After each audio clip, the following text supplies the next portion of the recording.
गीता पर हाथ रखकर शपथ लेने का कारण क्या है? भगवान श्रीहरि मूर दैत्य का नाश करने के बाद बैकुंठ लोक में शेष शैया पर आंखें मूंदे लेटे मन ही मन मुस्कुरा रहे थे। देवी लक्ष्मी उनकी चरण सेवा कर रही थीं। भगवान को मन में ही मुस्काता देख देवी को कौतूहल हुआ।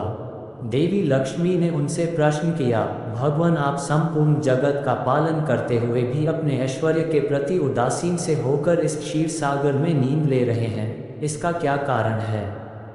श्रीहरि पुनः मुस्कुराए और अपनी मोहक मुस्कान बिखेरते हुए बोले, हे प्रिय, मैं नींद नहीं ले रहा बल्कि अपनी अंतर्दृष्टि से अपने उस तेज का साक्षात्कार कर रहा हूँ, देवी जिसका योगी अपनी दृष्टि से दर्शन कर लेते हैं।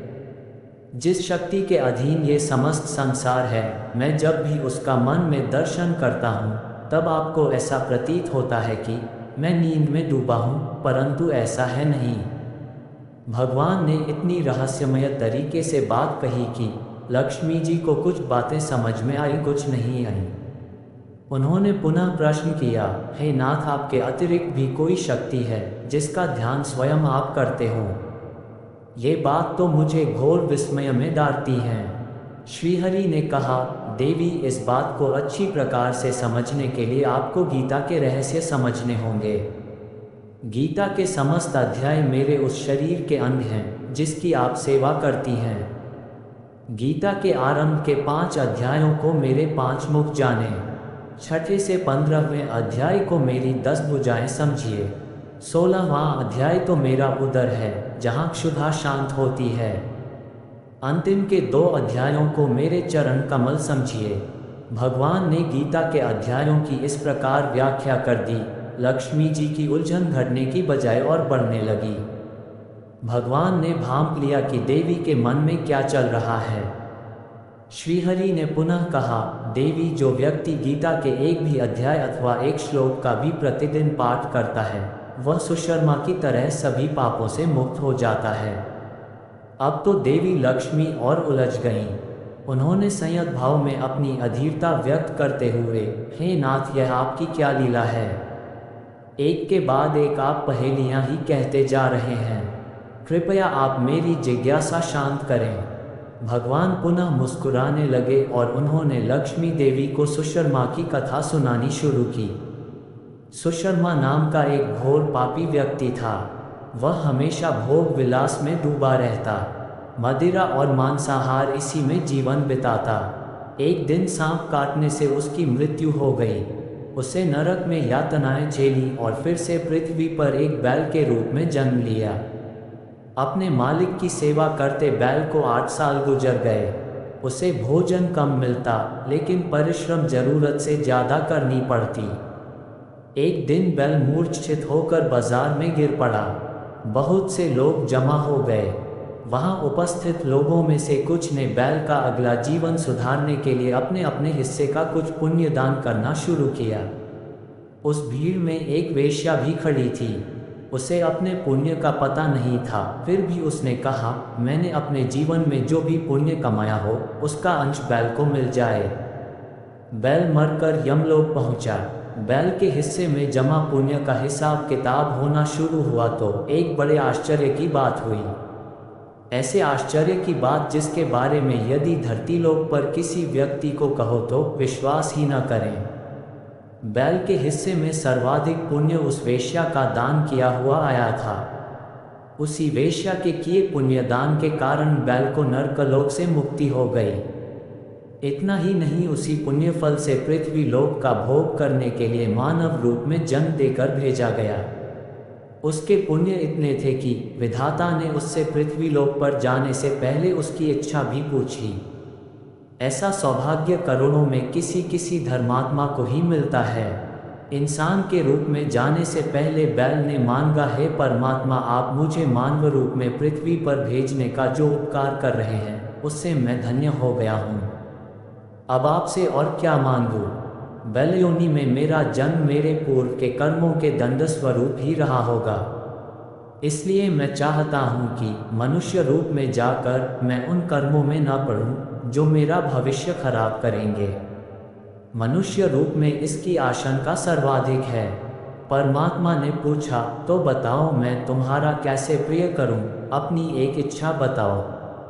उसने मांगा, मुझे बस वह क्षमता प्रदान करें कि मुझे पूर्वजन्म की समस्त बातें स्मरण रहें। उनका स्मरण करके मैं कर्मों से भटकने से स्वयं को रोक सकूंगा। बस इतनी सी कृपा और कर दे। परमात्मा ने उसकी इच्छा स्वीकार ली और उसे वह योग्यता प्रदान कर दी। पृथ्वीलोक पर आने के बाद उसे पूर्वजन्म स्मरण थे, इसलिए उसने सबसे पहले उपकार का फल चुकाने का निर्णय किया। पृथ्वी पर आकर उसने उस वैश्या को तलाशना शुरू किया जिसके पुण्य से उसे मुक्ति मिली थी। आखिरकार उसने उस वैश्या को खोज ही निकाला।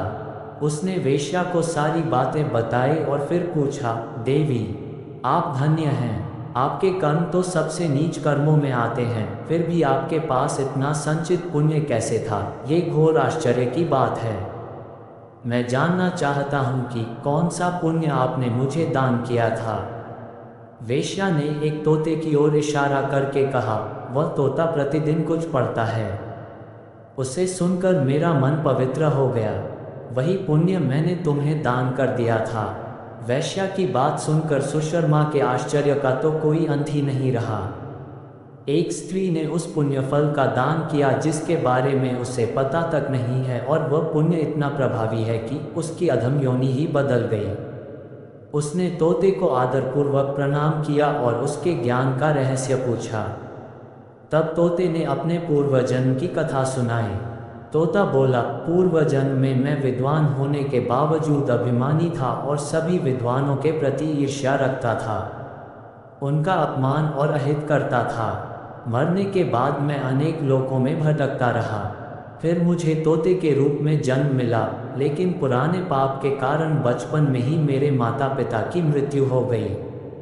मैं रास्ते में कहीं अचेत पड़ा था। तभी दैवयोग से वहाँ से कुछ ऋषि मुनि गुजरे। मुझे इस अवस्था में देखकर उन्हें दया आए और मुनि मुझे साथ उठा लाए। आश्रम में लाकर मुझे एक पिंजरे में वहाँ रख दिया जहाँ विद्यार्थियों को शिक्षा दी जाती थी। मैंने वहाँ गीता का पूरा ज्ञान सीखा। सुनते सुनते गीता का प्रथम अध्याय मुझे कंठस्थ हो गया। इससे पहले कि मैं अन्य अध्याय सीख पाता, एक बहेलिये ने वहाँ से चुराकर इन देवी को बेच दिया। मैं अपने स्वभाववश इनको प्रतिदिन गीता के श्लोक सुनाता रहता हूँ। वही पुण्य इन्होंने आपको दान किया और आप मानव रूप में आए। श्रीहरि ने लक्ष्मी जी से कहा, देवी, जो गीता का प्रथम अध्याय पढ़ता या सुनता है उसे भवसागर पार करने में कोई कठिनाई नहीं होती। तो इस प्रकार भगवान ने श्रीमद् भगवद गीता के विभिन्न अध्यायों को अपने शरीर का अंग मानते हुए बताया है कि अंडस्कोप गीता में साक्षात उनका वास है। उद्धरण चिन्ह: गीता को स्पर्श करने का अर्थ है आप श्री नारायण के अंगों का स्पर्श कर रहे हैं। भगवान का स्पर्श करके सौगंध लेने के बाद कोई असत्य नहीं कहेगा, इसी विश्वास के साथ गीता की सौगंध दी जाती है। यदि इसके बाद भी कोई प्राणी श्री गीता जी पर हाथ रखकर झूठ बोले तो उसके सर्वनाश को कौन रोक सकता है। अंडस्को कर्म की व्याख्या करता सर्वश्रेष्ठ ग्रंथ है श्री भगवद गीता, जो सिखाती है कि व्यवहार में मनुष्य का जीवन कैसा होना चाहिए। असत्य बोलने, लालच और मोह में पड़कर अपने निकजनों को अनुचित सलाह देने और धर्म के विरुद्ध जाना मनुष्य का सिर्फ अपना ही नहीं बल्कि पूरे कुल के नाश का कारण हो जाता है। ये सब सिखाती है गीता। ऐसे ग्रंथ से उत्तम और क्या होगा न्याय की सौगंध के लिए साक्षी रखने को। Folded hands. श्री गीता जी की जय। Folded hands.